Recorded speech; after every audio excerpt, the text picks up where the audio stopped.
This morning, we're talking about technology, innovation, even a little New Jersey winter magic. During last week's big winter storm, one Morris County person took a very 21st century approach to snow removal and it quickly grabbed attention online. Tom Moloughney is a tech reviewer and a YouTuber who tested a $5,000 autonomous snowblower from Yarbo on his 6,000 square foot driveway, all while he stayed inside drinking a cup of Joe. Of course, his video went viral. We say good morning to Tom Moloughney. Hey, Ken, thanks for having me. Thank you for coming on, sir. I mean, the whole world watched this video. Little did I know you're about 2 minutes from where I'm sitting right now. I'm also in Morris County. I didn't realize you were right there until after we did the story, and we did do the story like everyone else. Were you first of all? When did you get the snowblower? Let me ask you that. So I got it around November-ish, I think. That's when Yarbo sent it to me to prepare it for the winter. You know, that you don't just take this thing out of the box and turn it on. You have to invest some time in assembly, programming, and getting it ready to do your property. So they wanted to make sure I had it in my possession before it started to snow. So it's like a sort of like the old Roomba vacuum for inside the house. It has to sort of map the property so it knows where to go and what obstacles to avoid. Yeah, a little different than the Roomba. The Roomba is kind of out of the box. You plug it in and you set some sensors up and it just pings between those. This, you have to tell it where to go. So I had to walk it around the perimeter of my driveway. It has, you could either use your cell phone or it has like a video game controller that you walk it around the perimeter basically. So it knows these are the limits, don't go beyond that, but then do everything inside those limits. Because there was so much snow that we got. I mean, Morris County, some parts got up to 14 inches. I don't know, in your property, you got about what, 10 inches where you were? No, well, the actually said 14.2 inches when I went Oh, you online and did. saw where we were. Yeah, and it wasn't an easy, all fluffy snow. It started out that way. The first maybe 7, 8, 9, 10 inches were really fluffy, easy snow to throw. But then, I mean, you live out here, you know, it turned over to sleet. Right. And for the last 6 or 7 hours, it was just like a mixture of sleet and snow. And that's always the what's becomes troublesome to snow blowers because it's really heavy. It cakes up in the chute. So I was a little concerned about that, but it was able to do it. But it took a lot of passes, which is not I mean, even if you have a snowblower yourself, you don't just go out there when there's the full 14 inches. You do it every few inches, right? Yeah, I mean, it depends on how deep it is and how big of a snowblower is. If you have a really monster snowblower, you can wait, until it's 12 inches or so. You don't want to really do too much more than 12 inches in one pass. But with this autonomous snowblower, it's different.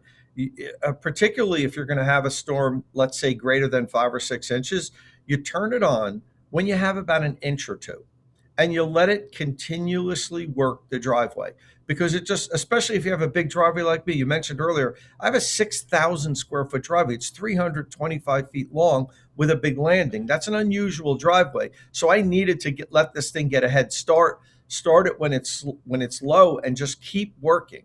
If you had a smaller driveway, something maybe say 20 feet wide by 30 feet long, you wouldn't have to really get out there so early and do it. But because there's so much square foot here, I didn't want it to build up because then it has to work harder. So I just let it go. It ran all night, and the next morning, Monday, when the snowfall stopped, I went outside and there was blacktop. So I wasn't expecting it to work this well, quite honestly. When I got it, I thought I was going to do this review and I was going to say, well, this is really cool, but the tech's not there yet. You know, there are a few years from Right. really this working, but that wasn't the case. I tell you, I'm amazed at how well this thing did.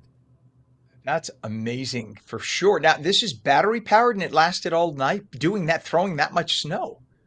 So it is battery powered, but no, it didn't last all night. It has a charging dock like the Roombas have.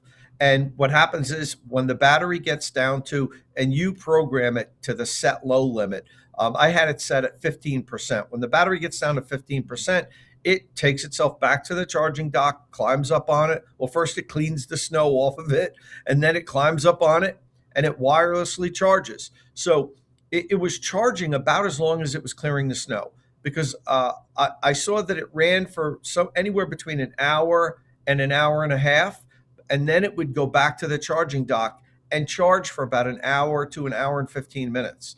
So this is what it kept doing all It's night, amazing. running for an hour or so, charging for an hour or so. You don't care because you're inside in the warmth having coffee. Let it go 24/7 and do its thing, right? Who really cares? That's the amazing thing about a robot. So you must have been beyond ecstatic when you saw this thing working. And were there any kinks though? Did it hit rocks or I think I read it got damaged at some point or caused some damage. Did I read that right? No, well, the first time when this wasn't our first snowstorm. So I Okay. actually made another video about it a few weeks ago when we had those like 8 or 9 inches, I think it was, or no, about 7 or 8 inches. And I had it was my programming error. I didn't have it programmed really well. You'll do different rounds of you're going to tweak this thing. This is going to take some work to get it to where you want it to be, but I think it's worth it.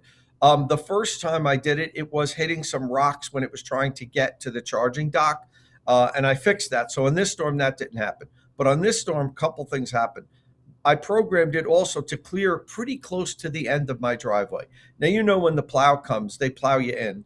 And with Right. a storm like this, with slush and heavy snow, we had like a 3 foot mound of snow at the end of the driveway. And the Yarbo was trying to clear its path that I programmed it to, and it kept running into it, backing up, running into it, backing up. It was an impossible task. It wasn't going to be able to clear that 3 foot of like ice and sleet.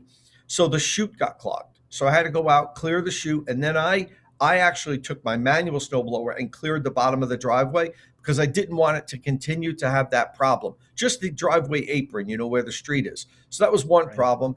Another problem was I was driving back and forth over the driveway all day with my truck because I had errands I had to run. I had to help my parents. So, when you ride on the snow, you pack it down. And at the top of my driveway by the garage, I had built up like 3 inches of ice where I just kept pulling over and on. It got lodged on top of that, and the tracks were spinning and it couldn't move. But that was my I'm fault because I right. packed it down. Well, it's pretty amazing. It's pretty amazing. And I think this is the future for sure. And I'm sure they'll come down in price. Tech reviewer, YouTuber, Morris County Zone. Check him out online like I did. Go to YouTube. It's Moloughney. Is that Yeah, how you you look spell up it? it's Emma, but you look up State of Charge. That's where you find all my content on YouTube. State of Charge on YouTube. Tech reviewer, YouTuber, Morris County Zone, Tom Maloney. We appreciate you coming on this morning. Absolutely fascinating. We'll keep checking out your tech stuff. And please come back as often as you'd like. We'd love to have you back. Thanks for having me.